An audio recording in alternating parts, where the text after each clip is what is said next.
Hey everybody, so I am back with, instead of a bump date, I figured I would go over our birth story and the first week, really, of the baby's lives. So obviously my last bump date, I was 35 weeks and I had been diagnosed with gestational hypertension, and all through that week, I had been having contractions and just little by little things kept happening. And last Monday, I went in for my 36-week doctor's appointment, and my blood pressure was extremely high. Do you remember what it was at the doctor's appointment? Like in the 160s with in the 1 teens. Yeah, so by the way, he's here to help me remember things that I don't remember, because it's kind of all of a blur, and I'll explain that in just a second. So at my doctor's appointment, my blood pressure was extremely high, and so they had me be put on some monitors, see if my blood pressure would get lower, and it didn't. So I was then seen by my perinatal doctor, which happened to be in the same building, just to make sure the babies were looking okay, make sure the fluid levels were okay, and everything looked great. And the one positive thing that came out of that too is that we found out that Lyla had flipped. She was no longer breech, which was fantastic news. We didn't know. So then they had told me to go over to labor and delivery and to be monitored longer. We weren't really sure exactly what the plan was, but it sounded like they wanted me to be there for a 24-hour monitor just because of how high my blood pressure was. And we get there, get me all hooked up, put me in a room, and my blood pressure just would not come down. The highest it ever got was like 173 over like 112.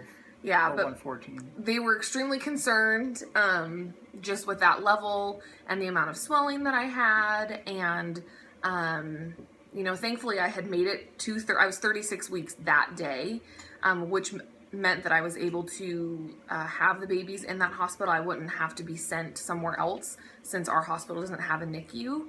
And so I got admitted. They were going to do a 24-hour monitor, which they did, but because of how high my blood pressure was, they put me on a magnesium sulfate drip, which I was told by my doctor that it would be awful, but it really was. It wasn't like awful painful. It put me in this huge fog.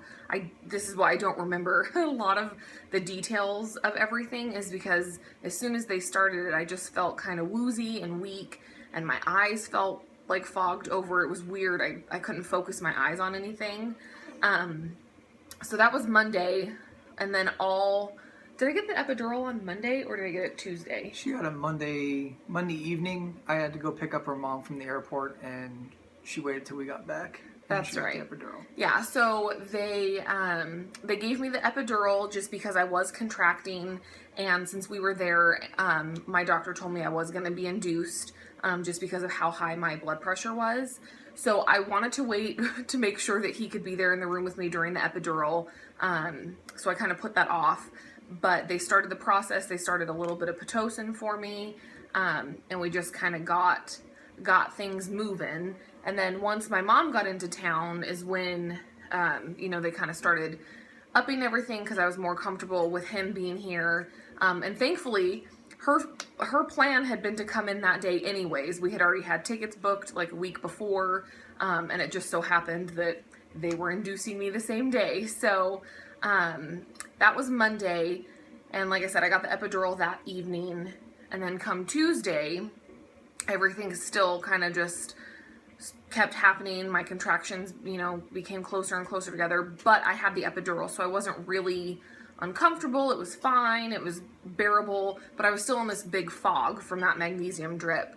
And then what I really remember, and I'm sure he could probably say a little bit more, is towards the end of the evening, I could feel Caleb. He had moved down, and my doctor there was another C-section scheduled, and because I was pregnant with twins, we had to deliver in the operating room. That's a requirement there, just in case anything had turned into a C-section or needed an emergency, anything, we were already in the operating room.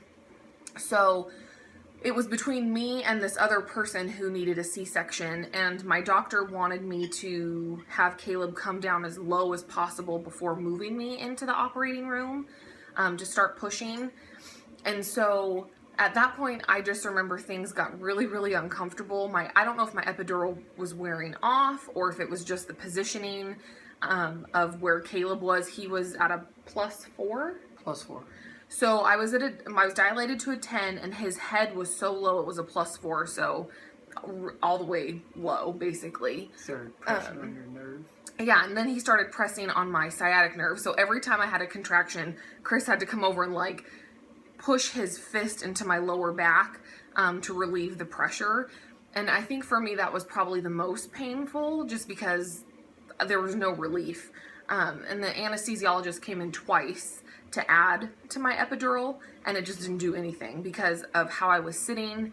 Yeah, that sciatic nerve pain was pretty uncomfortable. He said that it was all working good. It's just that he couldn't stop everything, and that was one of the things he couldn't stop. So she had me just start clicking it. Anytime the light was ready to go, I had to click it. Yeah, I had him administering the epidural meds as soon as it was able to, because it was pretty uncomfortable. And then I don't remember a whole lot.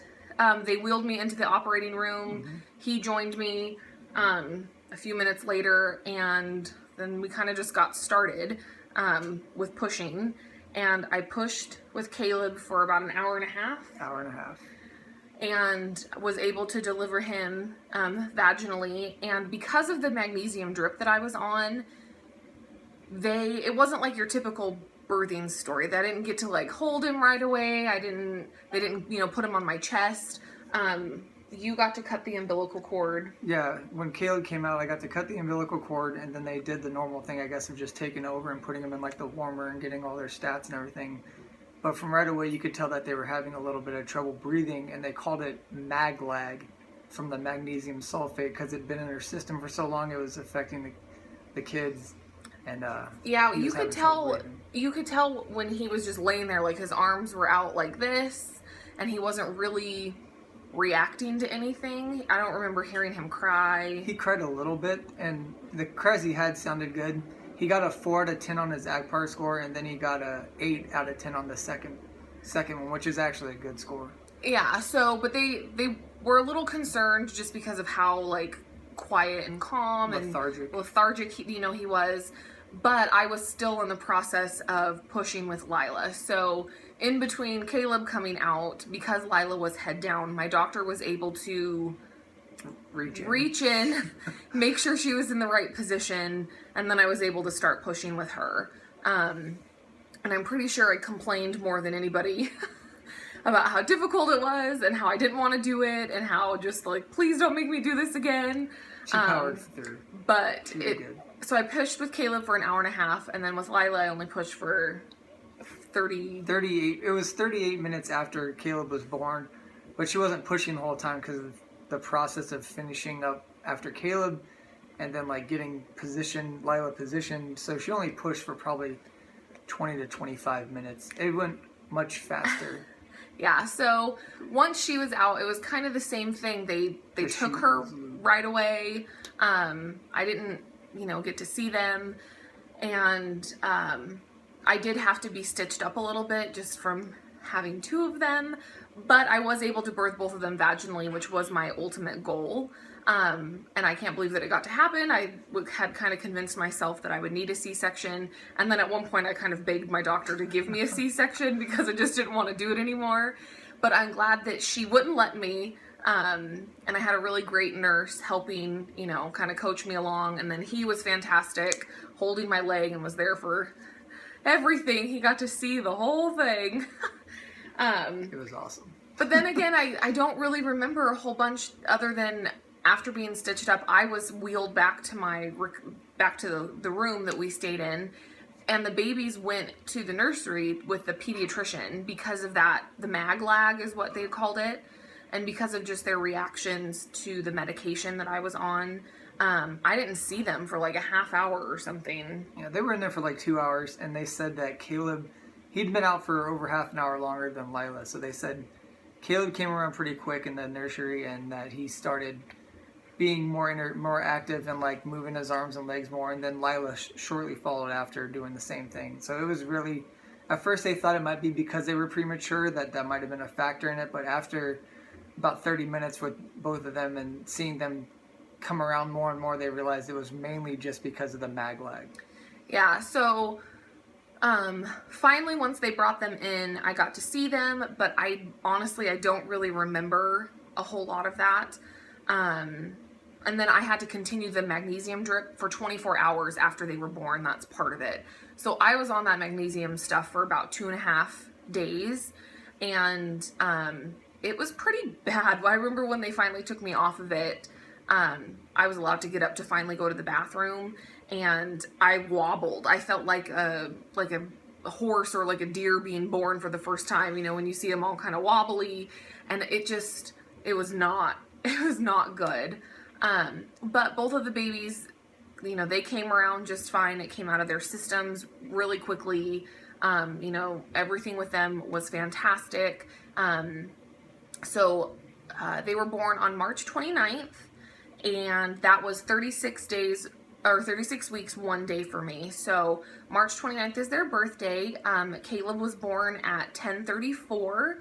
Lyla was born at 11:12 p.m. And I remember thinking while I was pushing, and I even said to my doctor, I was like, they have to have the same birthday, because it was starting to kind of get closer to midnight, and I was afraid that with how long it took pushing Caleb out, that we would have different birthdays for them. But thankfully that wasn't the case. The chute was lubed. The chute was lubed. It's disgusting. But then, so they were both 19 inches. They were the same length. But Caleb weighed 6 pounds, 6 ounces, and Lyla was 5 pounds, 9 ounces. So she was a little bit smaller than we thought. The measurements from the other doctor, our perinatal doctor, they were a bit off for her. They were on that pound under versus the pound over. But Caleb was right around 6.5 pounds, which is kind of what we thought. And they're both very healthy. They're good little babies. The rest of the time in the hospital was interesting because after the magnesium came out of my system, my blood pressure did get better.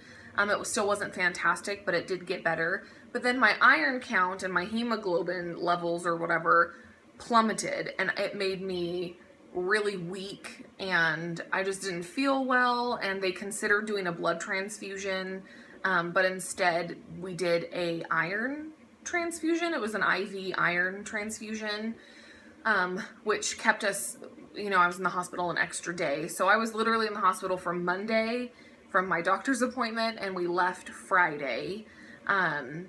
And now we've been home for just about a week, and the babies are doing really well. They had their first pediatrician appointment, and that was on this last Monday, and they had both already gained back some of the weight that they had lost in the hospital. I think they were both within an ounce or two of being back at their birth weight, which is fantastic.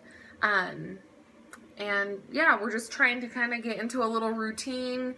They are really good babies. They feed every, 2 to 3-ish hours. They get a clean diaper, and they're back to sleep most of the time. Sometimes they like to be awake and kind of look around, but really they're good little babies, and they are so sweet, and I just love them so much. And I'm not gonna cry because he laughs at me ever since I had them, and I talk about how much I love them. I get all choked up and teary-eyed, but I'm not going to do that. But as far as me, I have been doing really well. I feel so much better. It took several days after we came home before I even started feeling better. We even considered like going back to the hospital just to see about that blood transfusion, if that's something that maybe would have benefited me.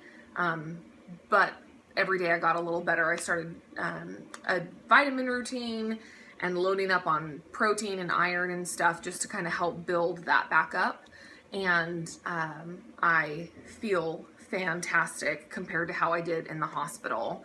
And I know some people are really curious about how much weight I gained during the pregnancy. I know that I get curious about other people. So by the day that I went into the hospital, so on last Monday, I had gained 73 pounds. So it was more than I had anticipated. It was more than I thought I would, but that was the total number. And as of today, I had a follow-up doctor's appointment today. My blood pressure is in a good zone. They're actually taking me off my blood pressure medication. But the weight, I'm officially down 59 pounds. So that's kind of crazy to lose that much that fast. And I just think it goes to show, like, the high blood pressure and the hypertension and the preeclampsia, it just made me hold on to everything. So it's just a ton of water weight that is just left, which is crazy. So I think, yeah, that's kind of it. I just wanted to give a quick update. I know, 16 minutes isn't quick, but kind of go over the birth story and kind of let you guys all know how everything's going and how the babies are doing. Since we are downstairs, I can show you the babies right now. They're in their little mamaroos, taking a little nap. They're both 19 inches. Oh, Chris was saying they're both 19 inches. I think I said that, but if not. So here's Mr. Caleb. He's snoozing away. He's a good little boy. And then we have Miss Lyla Elaine right here. They're just taking their little naps and their little mamaroos. So that's it. That's kind of the update that I have this week. Or for now. I don't know how often I'll be doing updates like I was with my bump dates. But yeah, that's what we have going on. So thanks for watching, and I will talk to you guys later. Bye!